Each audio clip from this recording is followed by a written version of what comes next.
water, the liquid that oceans are made of.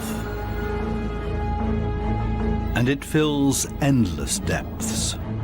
Only few will venture out into the endless open ocean of this vast underwater world.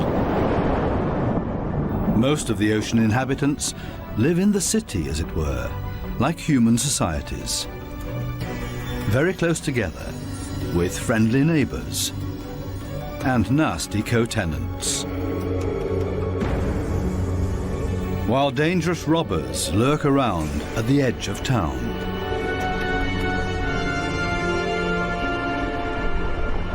To assert yourself here, you have to be equipped with all kinds of tricks and clever strategies, or lie and cheat. Coral reefs are the largest structures in the world. They're giant submerged metropolises.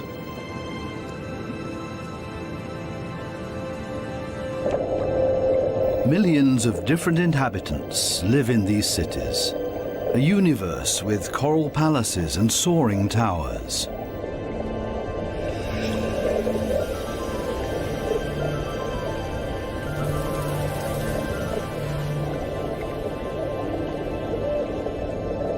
Every neighborhood has a chief. The entire street belongs to this guy. No trespassing, okay? A typical large city with all the noise and ruckus.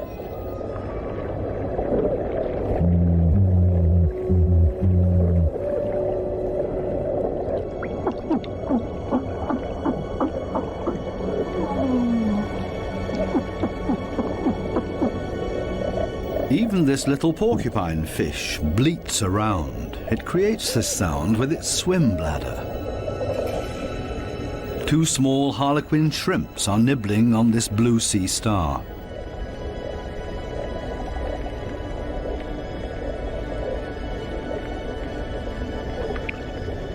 If someone else shows up, he will catch hell.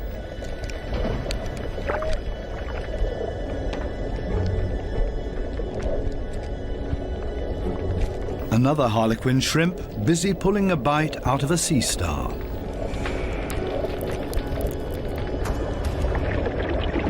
Moray eels in disagreement.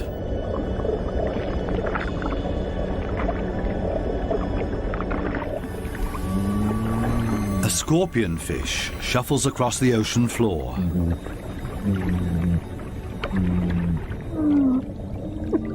Everything and everybody makes a lot of noise. A boxer crab threatens everybody that comes by, holding two poisonous anemones in its claws. At least the anemone reef looks peaceful. Or does it? The clownfishes are having a huge squabble. Who does this anemone belong to? We can hardly see this fish, but he's easy to hear, a crocodile fish. Does this giant puffer fish hear something?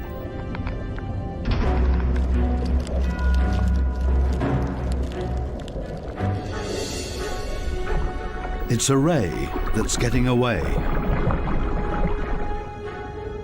A dispute amongst the members of the cichlid family. Who is stronger, and especially who is louder?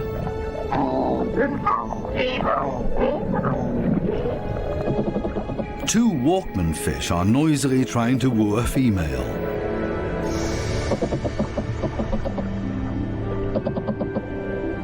Big city noise everywhere, especially when a large structure is being torn down. Everybody lives in their own way in this noisy metropolis. Some hover above it all, but others are more down to earth and literally live in the coral sand.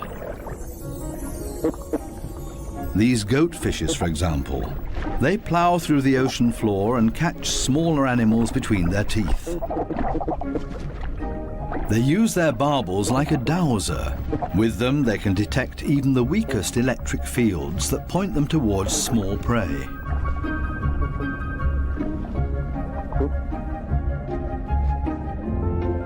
These gobies also dredge through the sand and feed on what they find in there. There's another way of finding prey in the sand. This blue-spotted stingray uses its wings like shovels, and there's always a chance of stealing something. While one works, others just stand by and feed on what's left over, maybe a piece of crab or a mussel. You have to be very familiar with this area to find the best morsels.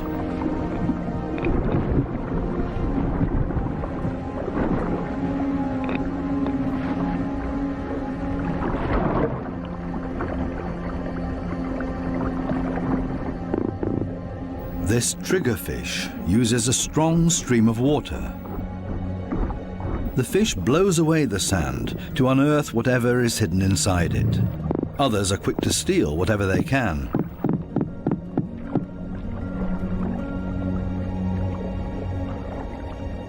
The triggerfish is a commanding fish, and most reef inhabitants are easily intimidated by him, except for these strange visitors that don't seem to show fear. In any case, it's best to cover them up with sand.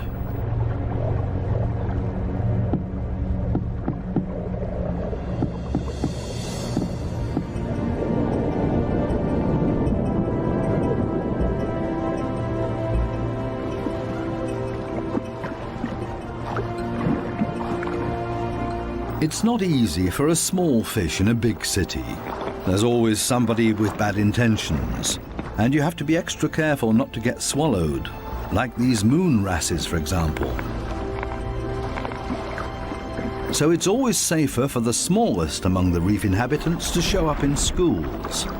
It's difficult to keep an eye out for only one little fish, and as a result the predator often grabs blindly at nothing and comes up empty. To show up in a big mob is always safest. Others are easily distracted at the sight of so much prey all at once. This easygoing giant pufferfish would never have a chance here anyway.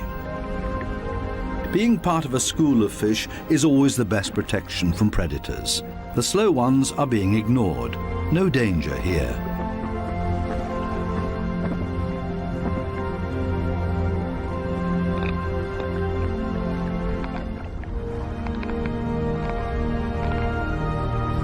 The school distributes the danger.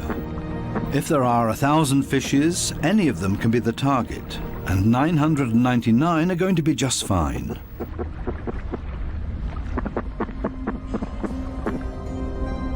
But what about loners, or those that live as a couple?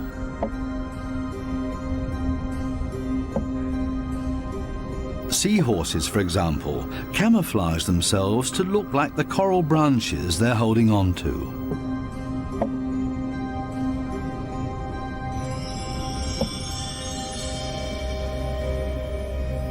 Even more difficult to see, where is the animal here?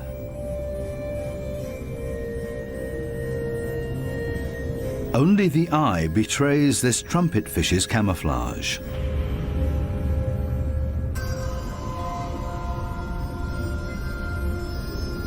They do everything to not look like themselves, ornate ghost pipefishes. They're inseparable, a couple.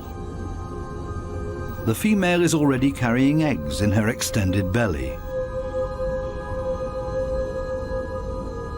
Before long, the male will fertilize her eggs.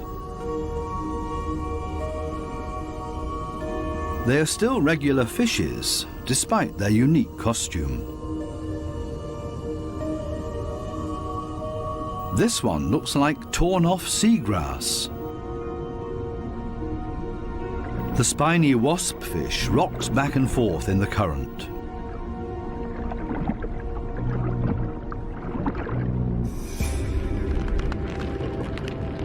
Not a monster, but ingenious camouflage.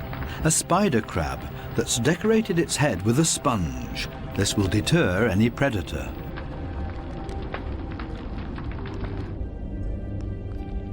Another great camouflage, a barrel decorated with rocks. Only the movement of the gills betrays this stonefish.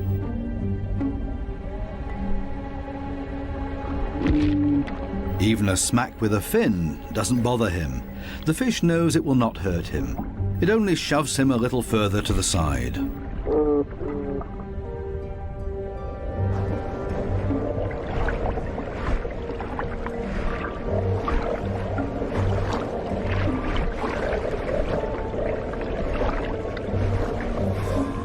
Similarly tough are its cousins, the scorpion fishes.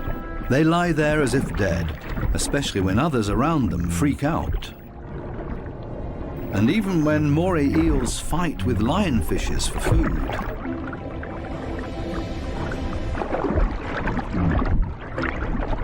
The scorpionfish lies in wait for its chance, and then immediately becomes completely motionless again.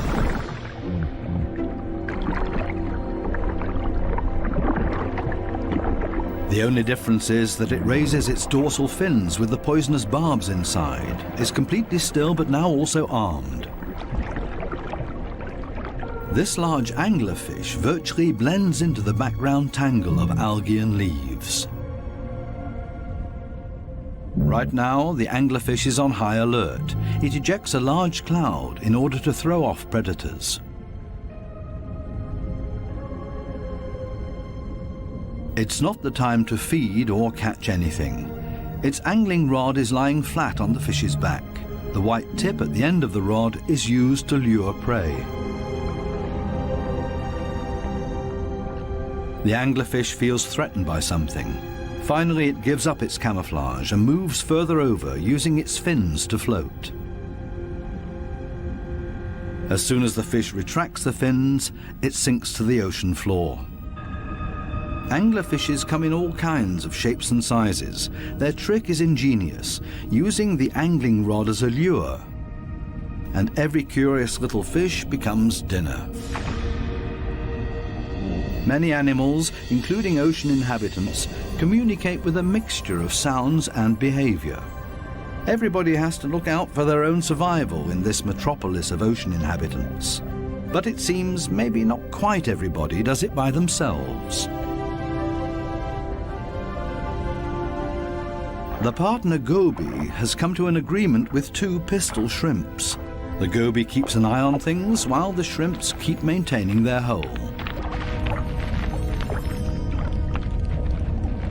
Larger rocks at the entrance are ideal for securing it.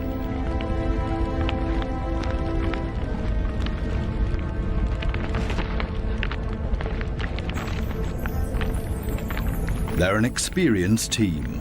The shrimps keep in constant contact with the goby and even massage the fish's belly. The goby will get nervous without these gestures from the shrimps. The pistol shrimps need a cool and collected bouncer at their entrance.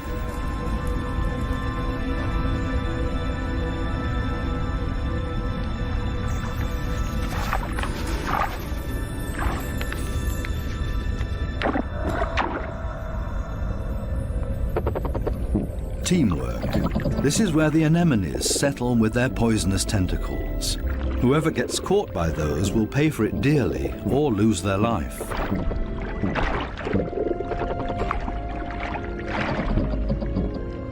No wonder that there is virtually no one who likes to settle here.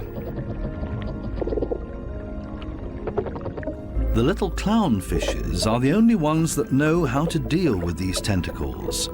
They cover themselves with the slime of the anemone's tentacles and are protected from the poison. The clowns are safe in here, and in return will protect their anemone as well as they can. This seems like a sensible deal. But on occasion, the anemone will pull the tentacles inside its column-shaped body, which means the clownfish's home is gone. When this happens, they panic and look for another anemone that they can hide in for the time being. Unfortunately, this one is already occupied, and the next one as well, and this means having to fight its current owner. There's much to lose for the clowns. Without the anemone, they can't procreate. The clownfishes attach their eggs to the bottom of the column-shaped foot of their anemone, hidden behind the poisonous tentacles.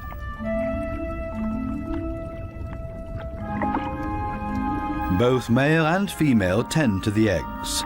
They fan fresh water on them. The eyes of the babies are already clearly visible. The clowns are very protective of their eggs.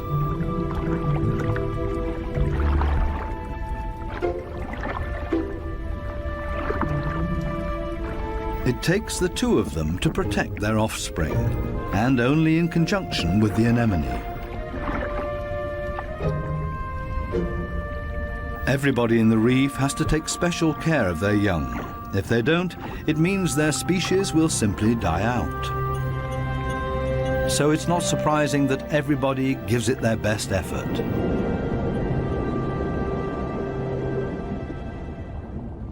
This triggerfish has hidden its offspring in a small hollow in the sandy ocean floor, and this means having to constantly protect this open egg site. On occasion, they blow and fan the eggs, but mostly they keep an eye out for predators. This means grave danger. One of the sea urchins is wandering straight towards the nest. The eggs have to be protected at all cost, but how? The triggerfish seems to consider the alternatives.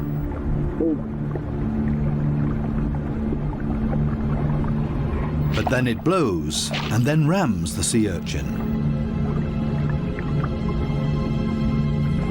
Again and again until it breaks, the sea urchin's guts spill out into the open.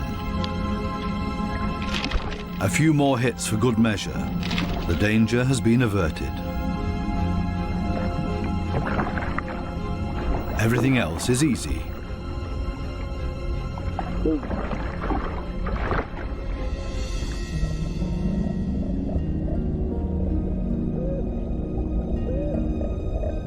Two little damselfishes cling to a coral branch, a pretty and obviously inseparable pair. They appear to have something important to do. And there it is. The female has been laying eggs and glued them to a coral branch. Over and over again, both of them sweep past the eggs to keep them clean. Two very busy parents in the middle of town. Not far from them, the same kind of damselfish, but this one is feeding on the eggs, not tending to them.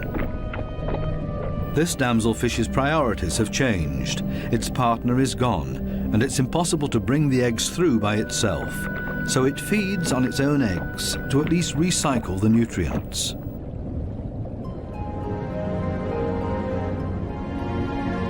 There are many different strategies to give one's offspring a good start. Some are surprisingly easy.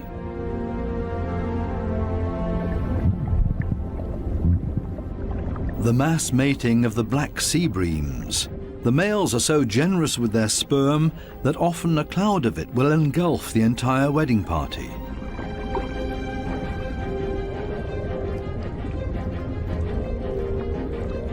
Countless couples and constantly in motion. A predator would have a hard time to find its bearings in this schooling behavior.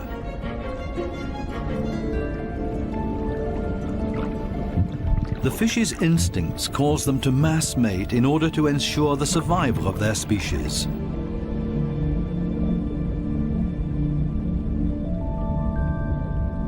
Cardinal fishes have their own clever means of child protection.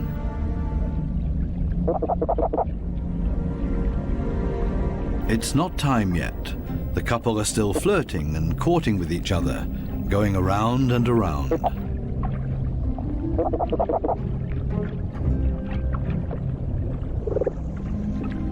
We'll leave them to it and take a detour to a couple not quite as gentle with each other. Monkfishes live in groups, and their nests are very close to one another. As a result, all the fishes are alerted to a predator nearing their nests.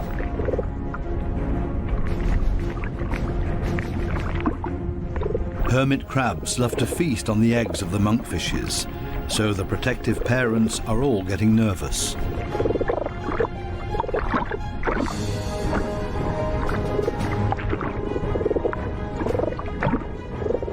The hermit crab is still far enough away and currently busy with something else.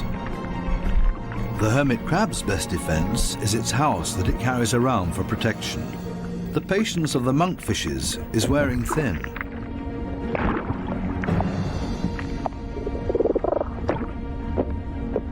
Now everyone attacks in order to bowl the crab away from their nests.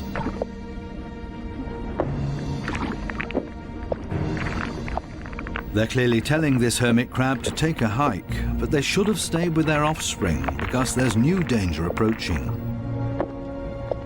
A gaggle of rainbow wrasses takes advantage of this unique opportunity and ravages the monkfish nests.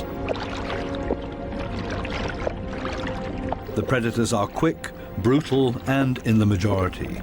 Most of the monkfish eggs will be devoured. An attack of this kind would never happen to the cardinal fishes because they are mouth brooders and don't have to watch over a nest that's out in the open. The males carry the eggs in their mouths, up to 20,000 of them.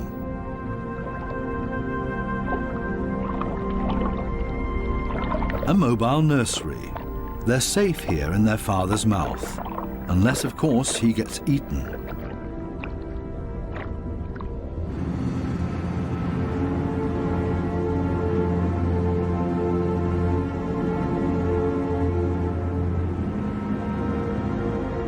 During the night, when it's dark, the danger is greatest. These underwater cities have a very active nightlife with special attractions. Basket starfishes come out and sit in the current. It's a night-active type of brittle star. With their arms full of tiny little hooks, they filter plankton out of the water to feed.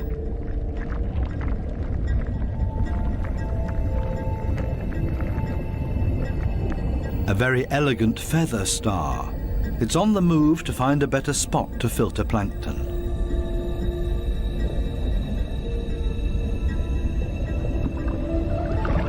This Spanish dancer is even more graceful and elegant than the brittle stars. It's a type of nudibranch.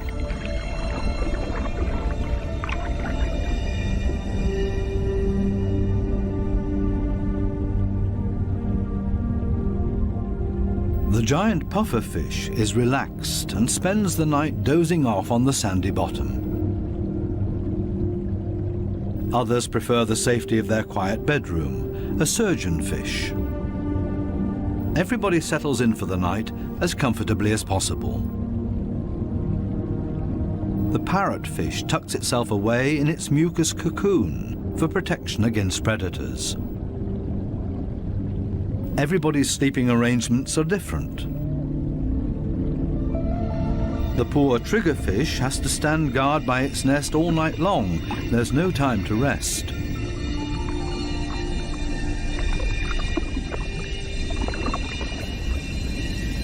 Some of the predators are quite soft-footed.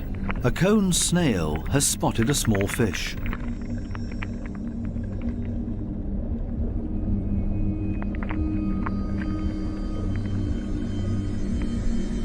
The snail is fast, and the prey disappears in the blink of an eye.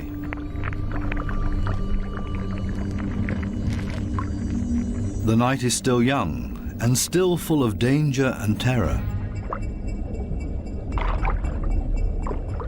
These lionfishes pose danger to the cardinal fishes.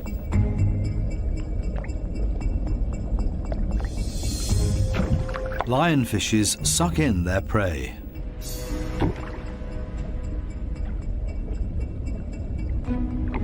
Even if they choke on it.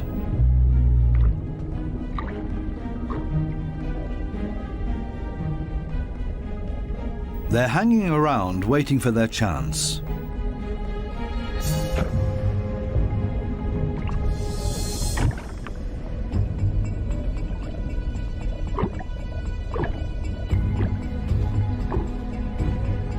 This poor cardinal is sideways in the lionfish's mouth, eggs and all.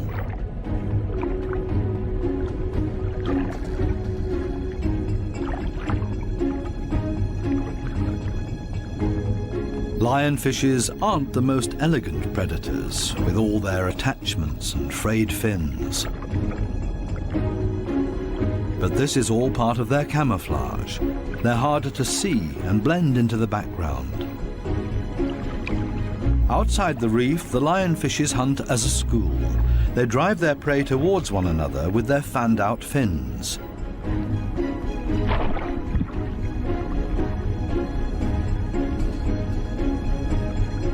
They prefer to attack from above, cornering their prey.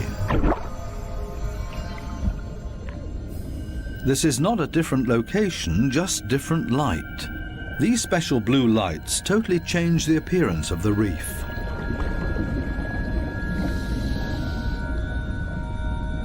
Now we can see that the coral polyps are bright red, and they clearly stand out from their environment.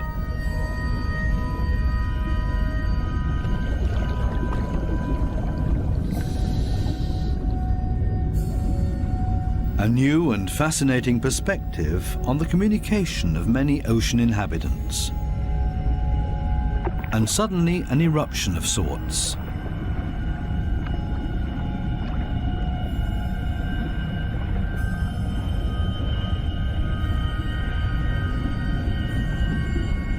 It looks like smoke, but in reality it's a type of reproduction. A carpet anemone is ejecting its sperm.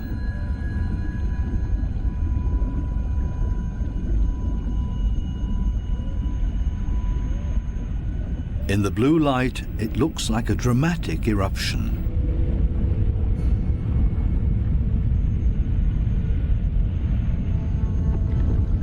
A hermit crab as a magic lantern.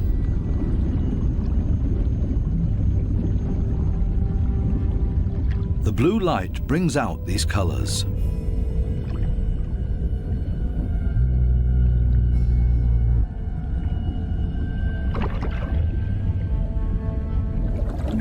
An entire group of lionfishes on a food foray.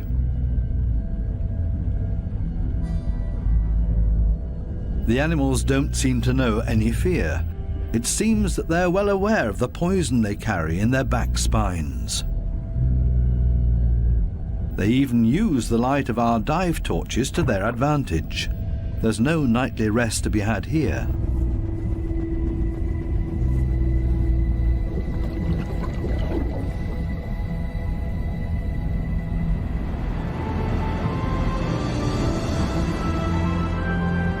With the first daylight, new life comes into the reef city.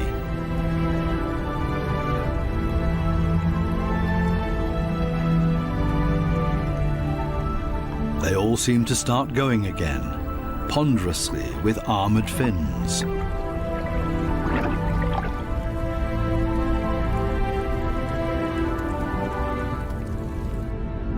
As pedestrians, and as light and quiet as possible.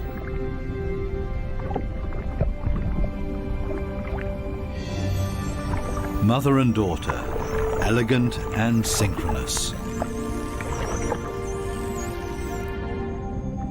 Some have to hustle along on 10 legs. This spider crab runs straight into a brittle star gathering. A giant smash-up in the early morning. Wildly flopping around, everybody tries to get away.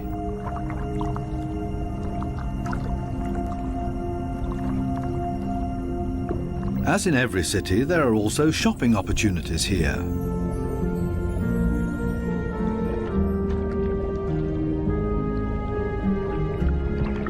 This moray eel knows her shops well. She rushes to her favorite store every morning.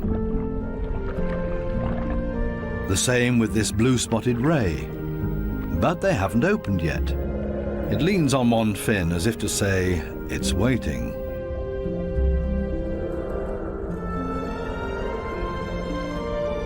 Similar problems in a branch further up. These sweetlips are also waiting to be tended to. Here they come, a little late this morning. The small cleaner wrasses are starting to open their shop and are hungry. They're ready to rid their customers of parasites. This ray is also being served. It likes to have its gills cleaned. This is a barter business. One side gets cleaned, the other fed. A very fair deal.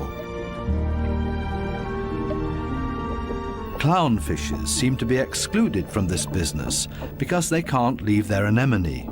In their case, the cleaner fishes make house calls.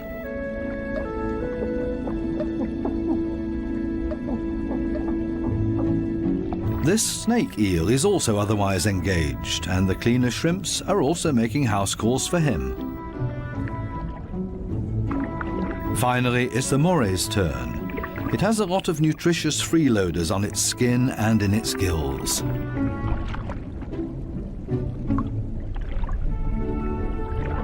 All of a sudden, the cleaners leave. Why?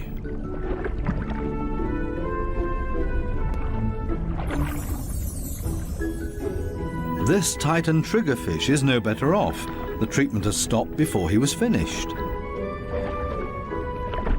The cleaner fishes have new customers, clients that have never come to see them before, and they're now being preferred over old customers.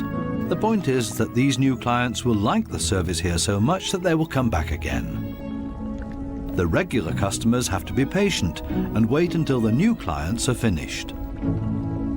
Cleaner fishes operate solely according to economic rules. This guy has also come for the first time and quite enjoys their service.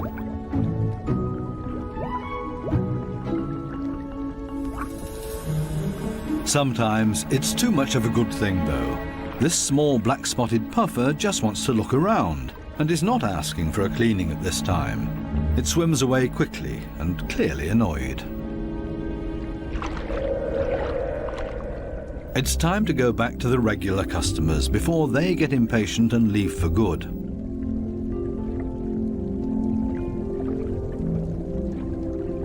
Digging deep where the gills are dirtiest.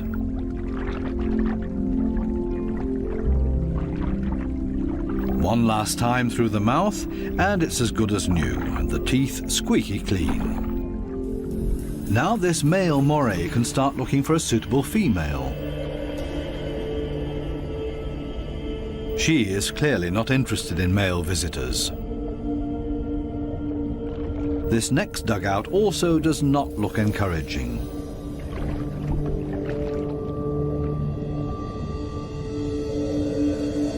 These two have already found each other. A strange pair with a triggerfish as roommate. They seem to get along just fine. It's difficult to cut in as a stranger.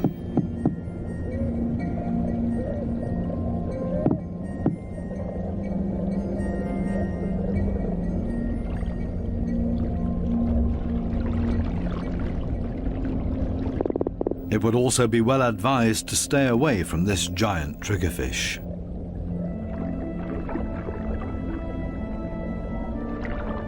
This, on the other hand, might be a different situation. It's important to be patient.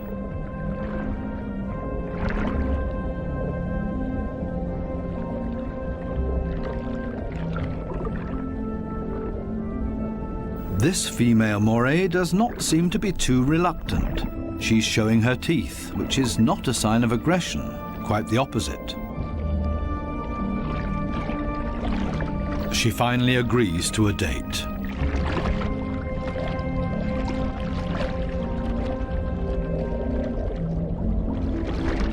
The two of them are getting to know each other. Moray eels are very gentle with their mates.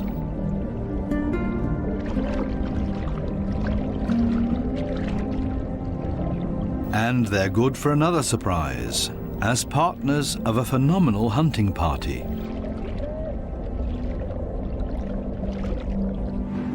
These types of hunting parties have to find each other first in this big city.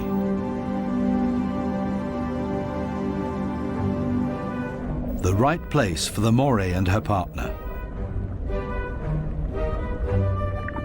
The morays cooperate with the groupers. It's not so far-fetched. The grouper hunts in the open and the moray inside the reef. The moray is able to get in between cracks and crevices that the grouper can't get to. Together, they're a strong team. a grouper that's trying to convince this moray to hunt with him. The grouper signals this to the moray by rocking back and forth and shaking for all it's worth.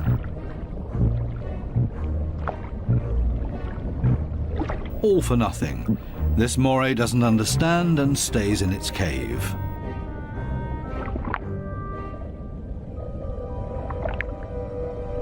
Next try, maybe the moray will react this time and swim with him. Again, no luck.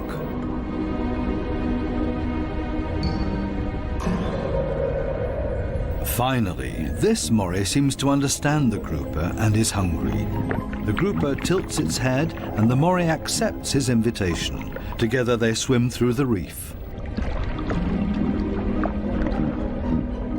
The moray prefers to swim between the dark alleyways, and the grouper decides it's safer to stay on the main streets around the reef. This is not the right place. The grouper expected to find scared prey here. The moray takes a break and waits.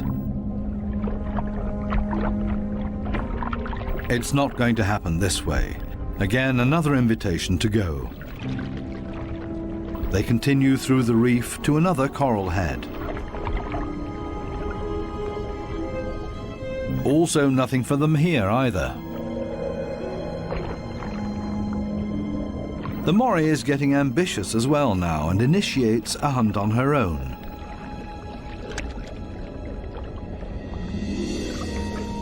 She might be better at finding hunting spots. They're successful in this next coral head, and then everything happens very quickly.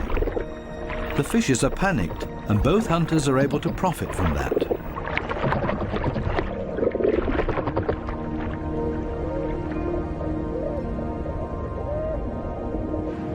This coral city offers living space for millions. Many hideouts and crevices provide protection for everybody. My home is my castle.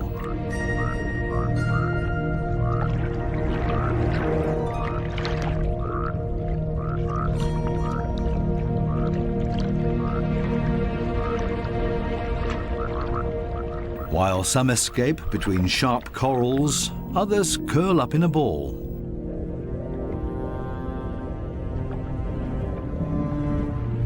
Octopuses don't have bones and are therefore able to change shape.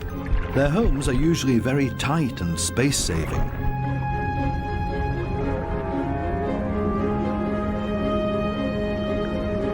They like to live a bit further apart from their neighbors because they're not necessarily always friends with one another.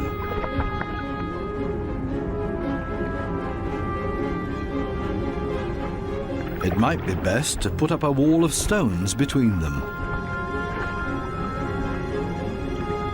The ocean offers many hideouts, which is synonymous with survival for many ocean inhabitants.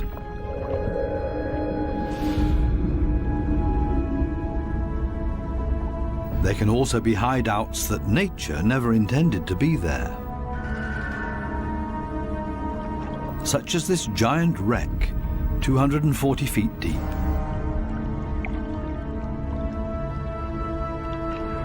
A research submarine on its way into the deep comes across a sunken freighter. It's an artificial world with countless nooks and crevices to offer protection and a home for many ocean inhabitants.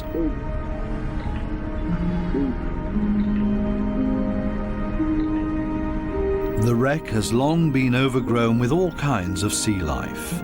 The side of the hull has become a living wall made of corals and sponges.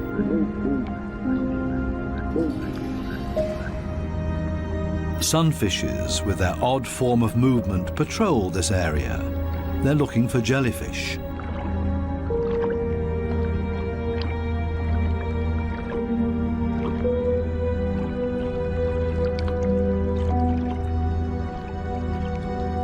In steerage, where the current is strongest, filter feeders have found a new home, such as these sea fan corals. They feed on the tiny plankton particles. A unit that has grown together made of technical, man-made and organic structures. Even the steel anchor has grown a second skin, made of living beings. It offers these delicate creatures a solid structure to grow on. They have all made a comfortable home in this sunken world. Not even the lights of the stub disturb any of the wreck inhabitants. New life has been created out of the tragedy of this sunken ship, the ingenious, life-renewing cycle of nature. The Morays are sharing a home. They seem to be exceptionally friendly towards one another, even with this conger eel as their neighbour.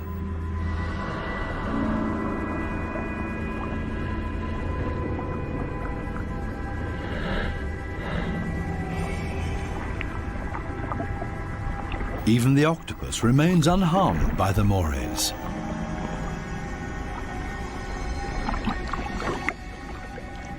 A unique environment made of steel that offers many different opportunities for ocean inhabitants to use it.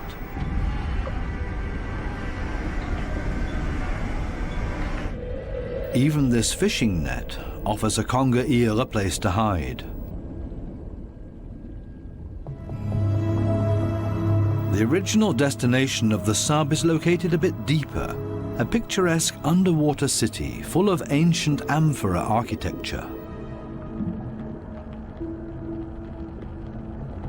An antique merchant vessel sank here. Only the clay containers, once filled with Greek wine, are still visible. Now they offer homes and protection to many ocean inhabitants. Similar to the reef, hiding places are essential for staying alive down here. The amphorae have a very special shape. They taper towards the bottom, so they could be stored sitting upright in a layer of sand in the hull of the ship. The amphorae and their precious contents were safe during transport. Spiny lobsters welcome these types of caves. Conger eels also feel safe in this mess of amphorae and shards of clay, as if it was made for them and their slender, long bodies.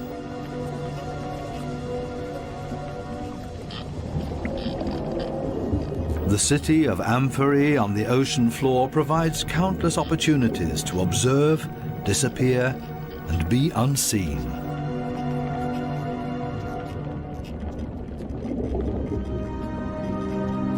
Maybe that's why this city seems to be very calm and orderly, even when the conger eel swims above everybody's abode. Nobody panics because they only have to withdraw slowly into their homes and are safe. The same goes for this forkbeard.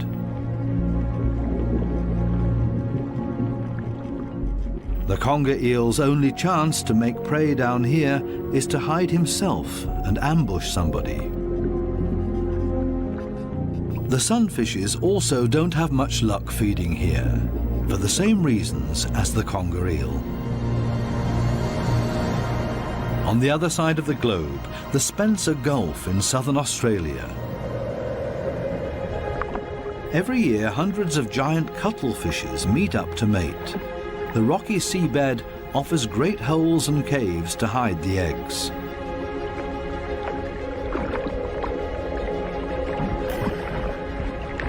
The females are smaller than the males and seem to be a bit shy, keeping their arms tucked tightly together.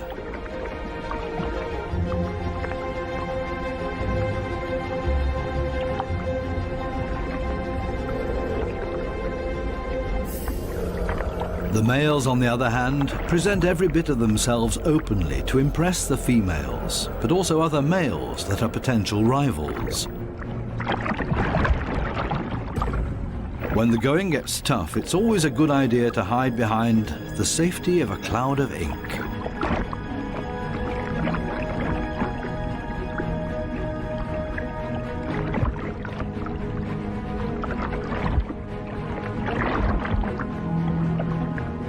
Without much success. Escape in reverse.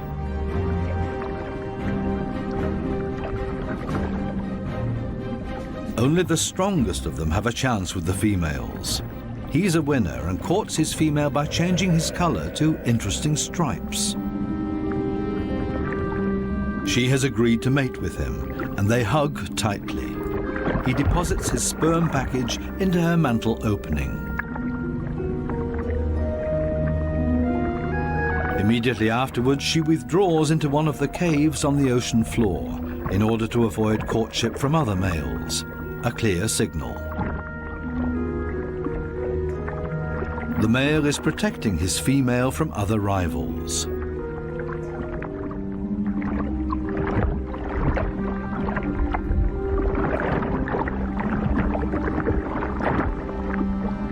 But there's always the unexpected. A so-called sneaker male tries to cut in. This male is much smaller and pretends to be another female by acting like one, very demure and shy.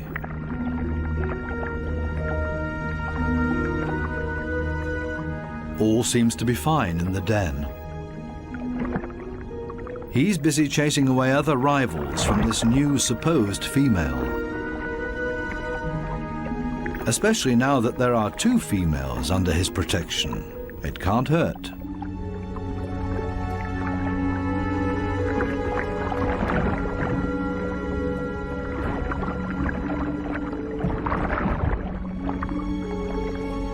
The 2 supposed females on the bottom below him are getting closer to each other, the sneaker male and the female.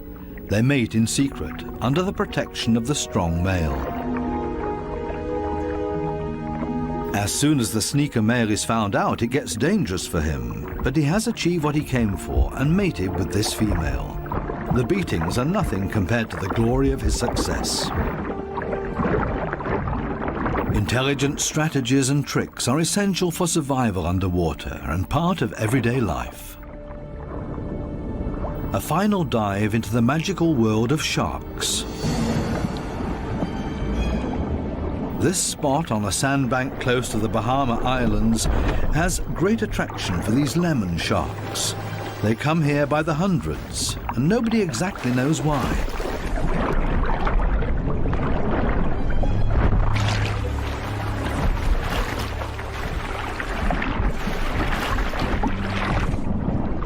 This sandy plateau in the middle of the open ocean is easy for scientists to get to.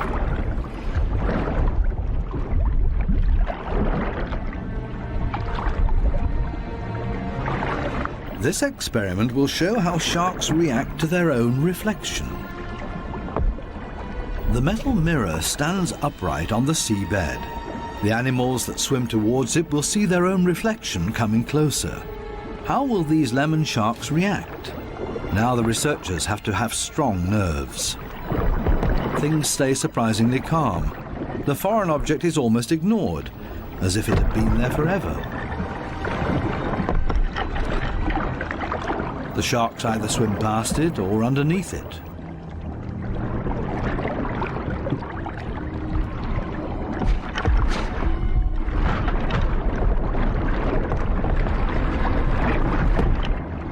The scientists expected a bit more, and soon the sharks lose all interest in the mirror.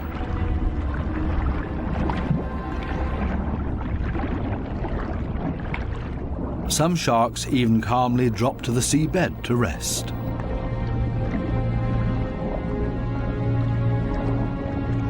The only ones alarmed by this behavior are the remoras that like to keep moving.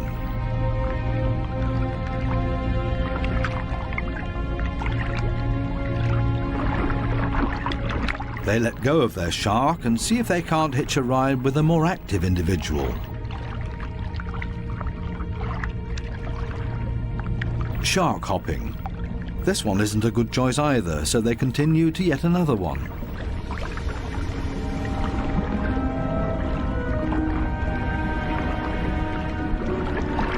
All of a sudden, something happens to the mirror, and the peaceful afternoon on the sandbank changes quickly into the complete opposite. The rope that the mirror is attached to loosens and the mirror falls over.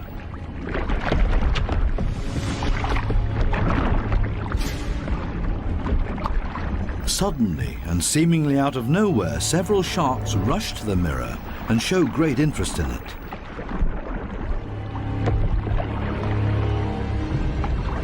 They smell and touch it, and they get more and more excited.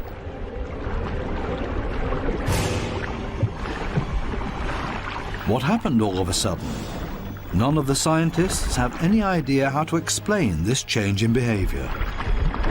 The animals that were calm and collected only a second ago are now completely out of their minds, and the situation quickly escalates into a mass attack on the mirror.